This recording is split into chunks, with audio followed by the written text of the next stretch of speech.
ભારત સરકારે પહેલગામ હુમલા બાદ પાકિસ્તાન સામે વધુ એક મોટું પગલું ભર્યું છે. વાણિજ્ય મંત્રાલયે આ અંગે જાહેરનામું બહાર પાડી કહ્યું, ભારતે પાકિસ્તાનની તમામ વસ્તુઓ પર પ્રત્યક્ષ અને પરોક્ષ આયાત પર તાત્કાલિક અસરથી પ્રતિબંધ લગાવી દીધો છે. સરકારના જાહેરનામામાં કહેવાયું હતું કે આ સંબંધિત વિદેશ વ્યાપાર નીતિ 2023માં એક જોગવાઈ કરવામાં આવી છે, જેથી નવા આદેશ સુધી તાત્કાલિક પ્રભાવથી પાકિસ્તાનમાં ઉત્પન્ન થતા અથવા ત્યાંથી નિકાસ કરવામાં આવતા સામાન પર પ્રત્યક્ષ અથવા પરોક્ષ આયાત અથવા પરિવહન પર પ્રતિબંધ લગાવી શકાય. ડીજીએફટીએ જાહેરનામું બહાર પાડ્યું છે કે આ પ્રતિબંધિત રાષ્ટ્રીય સુરક્ષા અને સાર્વજનિક નીતિના હિતમાં લગાવવામાં આવ્યો છે. આ પ્રતિબંધમાં કોઈપણ પ્રકારના અપવાદ માટે ભારત સરકારની મંજૂરી લેવી પડશે. વિદેશ વ્યાપાર નીતિમાં પાકિસ્તાનથી આયાત પર પ્રતિબંધ શીર્ષક સાથે આ જાહેરનામું બહાર પાડવામાં આવ્યું હતું.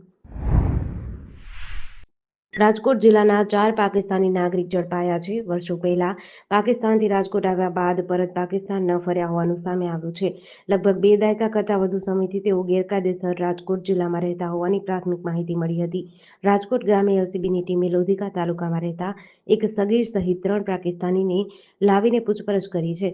પોલીસ ટીમે લોધિકા પહોંચી તપાસ કરતા એક પરિવાર મળી આવ્યો હતો, જેમની પાસે ભારતીય ચૂંટણી કાર્ડ, આધાર કાર્ડ સહિતના પુરાવા ન હતા. ત્યારબાદ પૂછપરછ કરતા તેઓ પાકિસ્તાની હોવાનું સામે આવ્યું અને તેઓ લગભગ 1.5-2 દાયકા પહેલા પાકિસ્તાનથી રાજકોટ આવ્યા હોવાનું સામે આવ્યું હતું.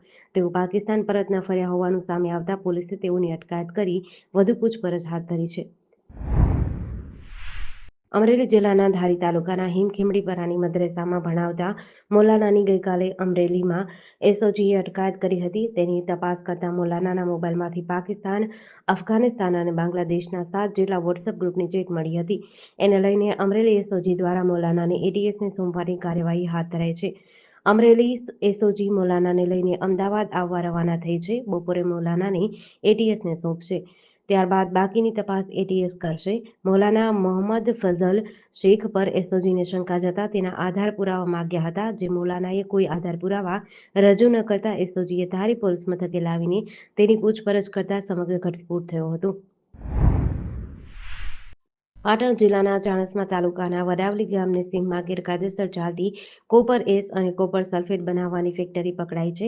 મહેસાણાના નરેશ પટેલ નામના વ્યક્તિ દ્વારા છેલ્લા 4 માસથી કોઈપણ પ્રકારની મંજૂરી વગર આ ફેક્ટરી ચલાવવામાં આવતી હતી. બનાસકાંઠા પોલ્યુશન કંટ્રોલ બોર્ડના અધિકારીઓએ ચાણસ્મા પોલીસ સાથે મળીને સંયુક્ત કાર્યવાહી હાથ ધરી હતી. અધિકારીઓએ સ્થળ પરથી નમૂનાઓ એકત્ર કર્યા છે. તપાસ દરમિયાન જમીનનો માલિક નરેશ પટેલ બોલાવવા છતાં હાજર રહ્યો ન હતો. છમીછા ગામની સીમમાં નેડિયાના માર્ગે આવેલા વિશાળ ખેતરમાં ચાલતા આ અવૈધ ધંધા પર દરોડા દરમિયાન હાજર વ્યક્તિઓના નિવેદન લેવામાં આવ્યા હતા. શુક્રવારે સાંજે ગોવાના શિરગાંવમાં શ્રી લેરાઈ યાત્રા દરમિયાન થયેલી ભાગદોડમાં 7 લોકોના મોત થયા હતા.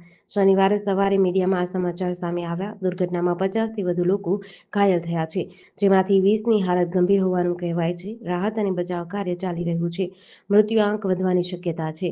ઘટનાની માહિતી મળતા જ મુખ્યમંત્રી ડોક્ટર પ્રમોદ સાવંત ઉત્તર ગોવા જિલ્લા હોસ્પિટલ અને બિચોલિમ હોસ્પિટલ ગયા અને ઘાયલોને મળ્યા. આ ઉપરાંત અધિકારીઓને તમામ જરૂરી તબીબી સુવિધાઓ પૂરી પાડવા સૂચન આપ્યું. ઘાયલોની સારવાર ગોવા મેડિકલ કોલેજ અને ઉત્તર ગોવા જિલ્લા હોસ્પિટલમાં કરાઈ રહી છે.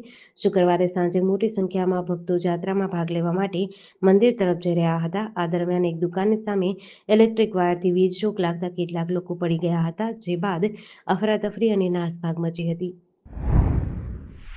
સુરતના સારોલી વિસ્તારમાં મોડેલિંગ કરવા આવેલી 19 વર્ષીય યુવતીએ ગળાફાંસો ખાઈ આપઘાત કરી લીધો હતો. યુવતીએ કયા કારણોસર આપઘાત કર્યો તે હાલ રહસ્ય છે. 4 દિવસ પહેલા જ સુરત આવેલી આ યુવતી બહેનપણીઓ સાથે રહેતી હતી. આજે બહેનપણી ઘરે આવતા યુવતી લટકતી હાલતમાં મળી હતી.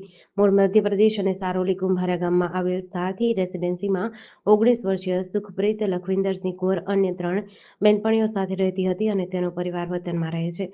સુખપ્રીત મોડેલિંગનું કામ કરતી હતી. સુખપ્રીતની સાથે રહેતી તેની બહેનપણીઓ પણ મોડેલિંગ કરે છે. સુખપ્રીત 4-5 દિવસ પહેલા સુરત સારોલી ખાતે મોડેલિંગનું કામ કરવા માટે આવી હતી. વડોદરાના જાણીતા ક્રિકેટર અને આઈપીએલની મુંબઈ ઇન્ડિયન ટીમના પૂર્વ ખેલાડી શિવાલિક શર્મા પર રાજસ્થાનના જોધપુરની એક યુવતીએ દુષ્કર્મની ફરિયાદ નોંધાવતા ખળભળાટ મચ્યો છે. યુવતીએ પોલીસ ફરિયાદમાં આરોપ લગાવ્યો છે કે ભૂતકાળમાં શિવાલિક શર્મા સાથે તેની સગાઈ થઈ હતી. ત્યાર પછી શિવાલિકે તેની સાથે શારીરિક સંબંધ બાંધ્યા, પણ પાછળથી તેણે લગ્ન કરવાનો ઇનકાર કરી દીધો. યુવતીની ફરિયાદના આધારે જોધપુરના કુડી ભગસુની હાઉસિંગ બોર્ડ પોલીસ સ્ટેશનમાં દુષ્કર્મનો ગુનો દાખલ કરી તપાસ શરૂ કરી છે. રાજસ્થાનના જોધપુરના કુડી ભગતસુની હાઉસિંગ બોર્ડ પોલીસ મથકમાં એક યુવતીએ તેની સામે દુષ્કર્મની ફરિયાદ નોંધાવી છે. સુરત અને તાપી જિલ્લાના 2.5 લાખ પશુપાલકો માટે સારા સમાચાર સામે આવ્યા છે. સુમુલ ડેરીએ પશુપાલકોને આર્થિક લાભ આપવા માટે દૂધના ભાવમાં કિલો ફેટે ₹20નો વધારો કર્યો છે. પશુપાલકોને ભેંસના દૂધના ભાવમાં કિલો ફેટે ₹850 મળતા હતા, જે વધીને ₹870 થયા છે. જ્યારે ગાયના દૂધનો ભાવ કિલો ફેટે જેના 830 કરવામાં આવ્યા છે. આ જાહેરાત સુમુલ ડેરીના ચેરમેન માનસિંગ પટેલે કરી છે.